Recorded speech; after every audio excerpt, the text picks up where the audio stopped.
Claude, we are very pleased to welcome you at the Schaustelle, and we would like to say thank you for your contributing a work of art to the Schaustelle.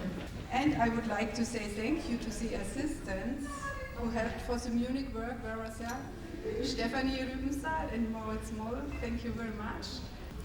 When we learned about the plans for using the Schaustelle of the Pinakothek der Moderne as an art space, we started contacting artists who not only work on paper. Also, I'm from the Staatliche Grafische Sammlung and Bernhard is from the Staatsgemäldesammlung. And we normally show works on paper, but for the Schaustelle we said we want people who are doing works of art in the room. And then Michael Senf came up with the idea of asking Claude for a contribution, and we asked for a wall drawing, and now we are very happy to have this wonderful wall drawing. Let me also say thank you to you, because it's a big chance that you came here and made a work only for Schaustelle. And when my colleagues and we first saw this space, which is not a museum space, we had also the question, what would artists do with this space? And I'm always so astonished and surprised what comes out, and that you are not disturbed by these very simple openings for letting the air in, or for the very industrial look of this and the many entrances. And I think it's a very, very interesting, beautiful result. Claude Heath, maybe you know him already. You might have seen works that the Staatliche Grafische Sammlung, Michael Senf, has shown in 2009 in our museum in this big show of new acquisitions, and there were two beautiful beautiful drawings, maybe there will be more, hopefully, of his blindfold drawings that were acquired for the museum. And Claude Heath is from London. I think you have read it. He was born in 1964, and originally he studied philosophy in London at King's College. And I read that you were influenced by Ludwig Wittgenstein and his readings and other philosophers. So it's a completely another approach to art, which we like. And I read also that you were born into an artist's family, so you were very close to art. So maybe your approach is also a very direct one. It maybe is different from the ones who study art at a traditional academy. Now, on two of the walls here, we can see a wall drawing, and there are lots of lines, and we think about it, how do they come from? And we have a title of the work, it's Waterfalls, which we can see here on the wall. It takes origin in your perception of water falling and rising, and where does your interest in water and its movements come from, and what is particular that you are interested in waterfalls?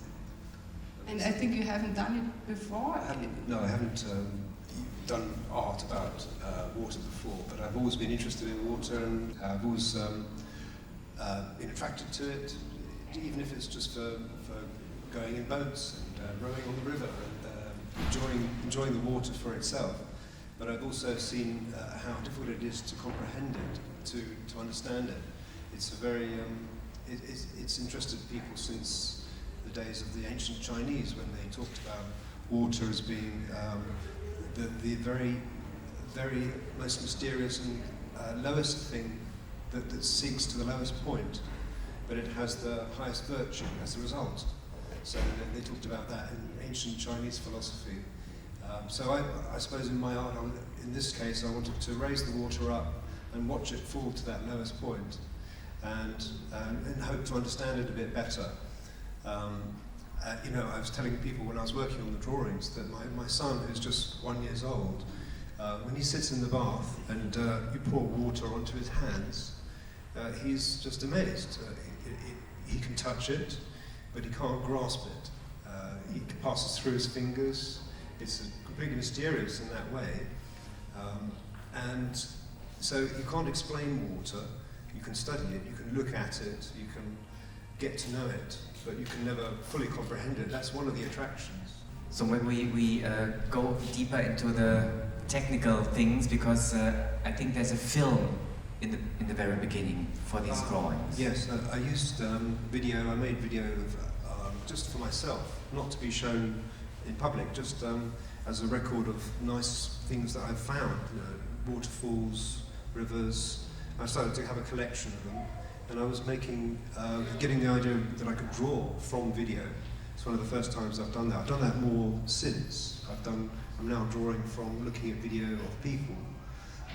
But in this case, when you study water, and even if you just look at it without video, you can see that if you look at it long enough, there is patterns that repeat, patterns that come up again and again. Even though there seems to be no regularity when you first look, there seems to be a sort of almost a rhythmic a series of events that's happening. And that's one of the attractions it has, is that you want to get to know it better. There's a famous story, actually, about a man who sits on a beach and he wants to comprehend just one wave as it comes in. And he sits down and tries to look at the waves as they're coming in. But he realizes he each time fails. He misses something out. So he tries again and again. He spends his whole life on the beach and still doesn't comprehend a single wave. That's how sort of, it's almost futile. You can never fully get to grips with it. But yeah, so in a way, you know, you alluded to the science of these things. Leonardo tried to mix science with art and actually use drawing to extend the investigation of science. So I suppose it's always up for debate.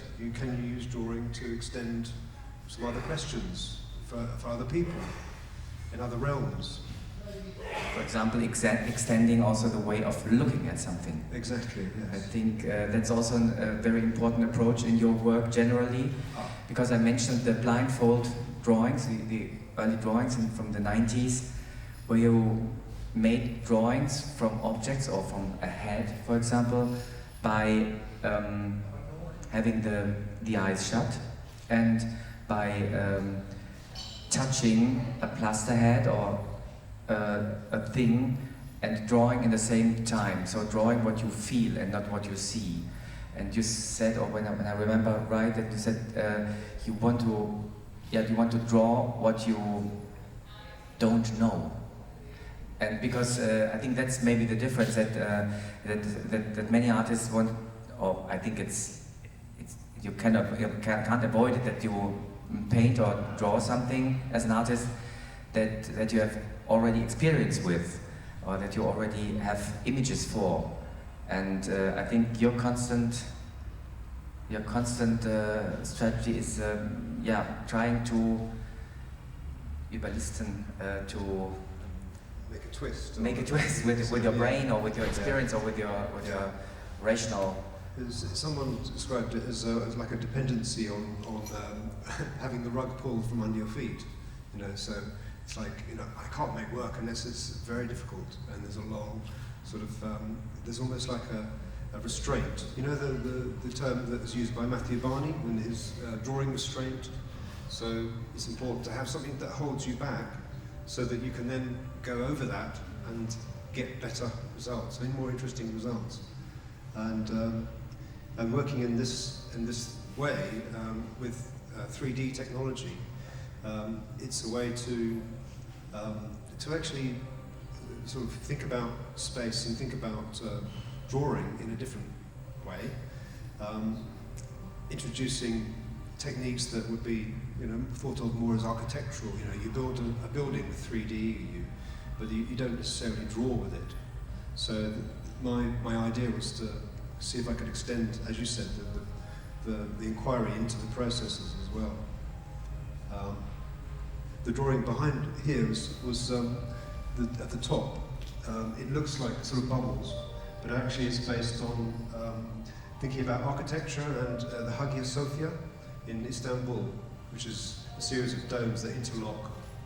And so what I did was took those spheres and pulled them into different shapes, as if they were like the source of the waterfall, and just distorted them and pulled them down until they became this chaos of shapes. So I was taking something that had a regularity and making something irregular out of it. I don't know if that's gone off the track a bit, but it's related to your question about technique. In the 70s, many artists have explored this field between the logical, geometrical, or the world that you can count on with certain system, and on the other side the irrational, or the things that come out of the process, the result of the process that you can't plan. Yeah. And so Hewitt is one of the artists that you, I think, admire very much, and I think in his work you have this the same. He also made wall drawings that that have a system in it, but at the same time you have this vibrant irregularities that are just in your mind. What is your special connection with Sol Hewitt? I love his, as you put it, the mix of system and sensuality, which is the sensuality of looking at something that has a product of an idea, but it's completely engaging as a visual thing too. And I just love the idea of making something that is just for that occasion, like we have here tonight. Something that's on the wall, it's just for you, it's not going to be here forever, and it sort of makes you look at things a bit differently if you know that it's not going to be there forever. And I think, talking about irrationality, in this drawing, when I was drawing the marks, despite myself, I started finding that when I was copying, if you like, the pixels, they started to arrange into funny shapes. So you now have little animals, little creatures that are popping out, which I did not intend. I didn't think I was going to come to Munich and do little sort of almost like a throwback to, or atavistic throwback to prehistoric kind of figures and that kind of thing. But I can see how I've got there, because I'm quite interested in Aboriginal art and prehistoric art as well. So it's also about getting back to, as you said earlier on, going and looking backwards at stuff that's really old as well. It's just as important as looking at the current stuff. I think what a difference is between Sol Hewitt and you, a very difference, is that every time you have an object with a nature, like a face or a head, and in this case we have the waterfalls, and then there is a long process and before it finished. And what I'm fascinated in is the play with 3D and 2D, and it's changing in the process to get the 2D wall drawing. Yeah, brings it back into the room, doesn't it? Makes it physical from something that's digital into, or made inside the computer as a concept, and then brought into something physical on the wall. And there is a nice story about Sol Hewitt and his printmaking. He used to send off his drawings for the cuts to be made, for woodcuts to be made in Japan.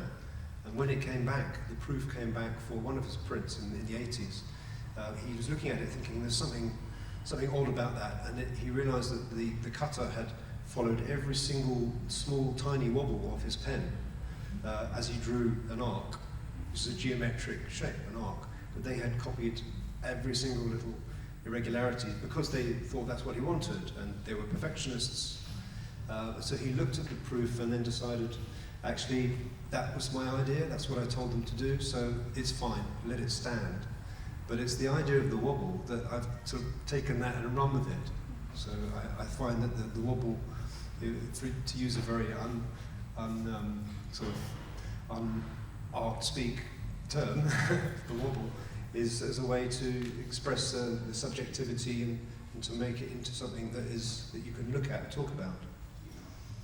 Yes, just to recall what we see and what you said, that we see sort of technical drawing, because it was projected, it was a film or photographic picture, it was projected on the wall and then remade in a way. And then this remaking is not, it's not something that can happen exactly. So what does chance mean for you?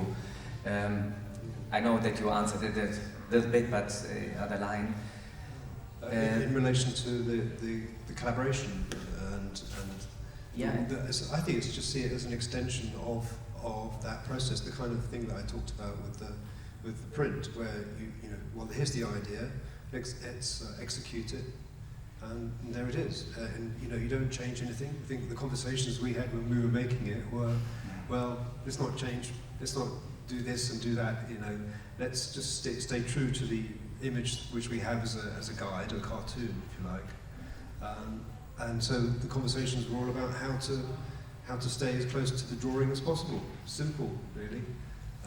It seems to be simple, but the result you can see is different. These are two different drawings, and what I was interested in to know is what handwriting, or another thing is forwarded handwriting, so a shared authorship or anonymous authorship, or yeah. What did you already work like this? That, or normally you are working by your own, so it's your transformed handwriting. Yeah. In a way, so it's the first time that you. The first time I've done it like this, and this is why I took the Schaustelle as an opportunity to actually try some techniques that I hadn't done before. Because previously I would make a stencil for something like this, and then join the stencils up and make a large, quite pinned down image. So the variation would be not in the brush mark, but it would be somewhere on the edges of the shapes. Whereas here, it's all about the hand. So normally I would try to exclude the hand and say keep the hand out of it, but actually we've reintroduced it in subtle ways. And so the differences between the three hands that have made this, they're visible, they're there, but I don't think they detract from the idea. I forgot what the question was.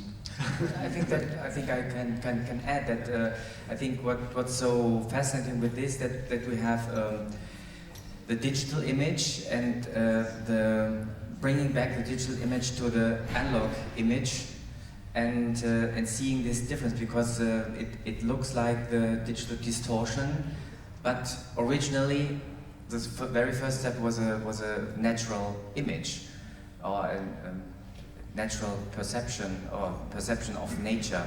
So it's many layers, and I think in this process there are changes that aesthetically now can be seen.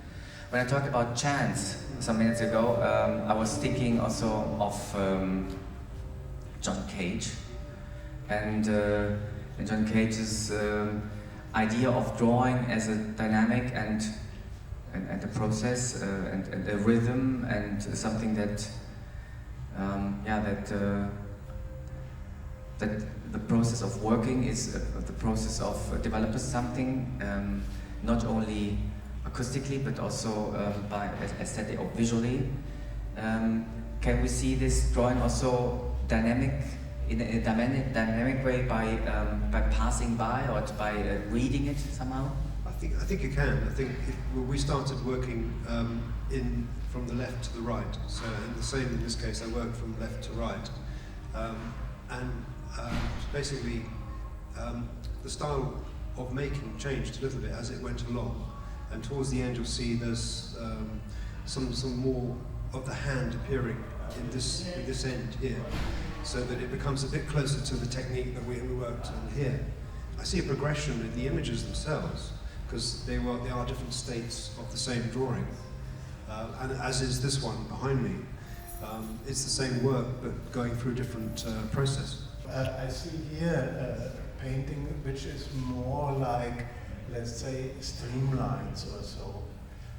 When we make numerical simulations, you can have also velocity lines and so on. And here I see more turbulence modeling, little turbulences. So I see two different things, and I would be interested.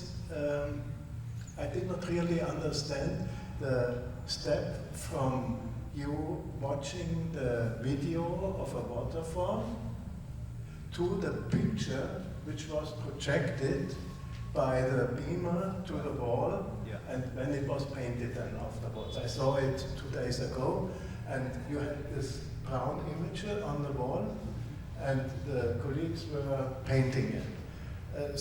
But there is something in between. Did you somehow try to,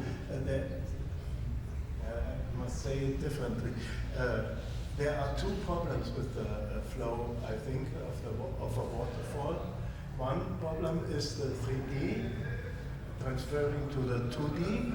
The other is the time, because you mentioned that the water is changing all the time in microscopic, even if the principal structure is kept in a river or in a waterfall or so, the microstructure is changing all the time.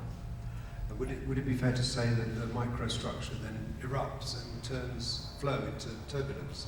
Yes, of course. What you see here. Yes, So, of course. But if you, which was one of my jobs, try to model the flow around an airplane, then you have very little different turbulence vortices, very little vortices, microscopic, up to one or 2 millimeters only, but they construct the big vortex which is carrying the airplane. And the big vortex is more or less the same all the time, otherwise the airplane will not fly. Yeah. So, I see now here two different approaches, and I would be interested, did you derive it directly from the images you saw in your video? Or did you draw it somehow? You have to be very quick and you just have to look for things that you can get. So I was trying the same process but with a digital format. And what it eventually came down to really was, I can't describe it fully, so I became interested in just that edge where the water is horizontal and it meets a gap, and then it just decides to tilt and fall down. So that really, these works are both about that point where water just goes up and falls. You talked about the man who tries to understand the wave. Do you comprehend what you are doing? Of course I can't comprehend it. In fact, I made this work a few years ago, so it's a way to go revisit that for me. And so it's nice to look at this work now with a fresh pair of eyes, and then now to see it through your eyes too. So I'm very happy about that.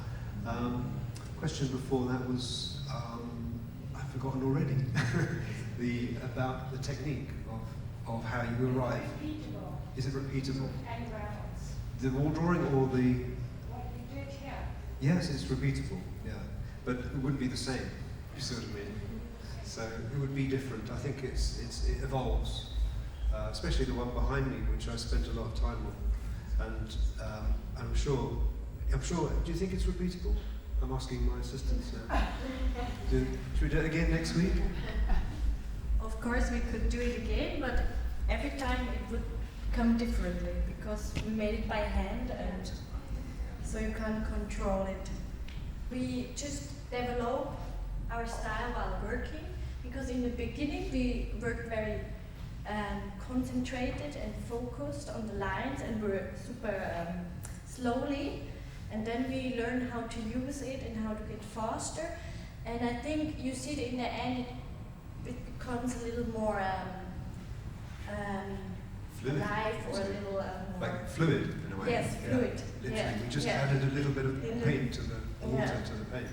Thank you, Claude, for coming to having made this for us. And And maybe if you have time, you can come to our Studiensaal in the Grafische Sammlung and look at the other works of Claude Heath, and then you can get more originals of. Which is in der Staatlichen Grafischen Sammlung in Katharina von Bora Straße. Yeah. And one can ring you up and. No, it's open. It's open? Yeah, from 10. They say, I want to see the drawings by Claude Heath. Yeah, you can come and say, I want Claude Heath to see, and then you get over it. So I will say thank you. Thank you. St. Bernhard, and we are very happy that you have done this work. Thank you for your coming during this hot early evening. Thank you. Now we can go to the next.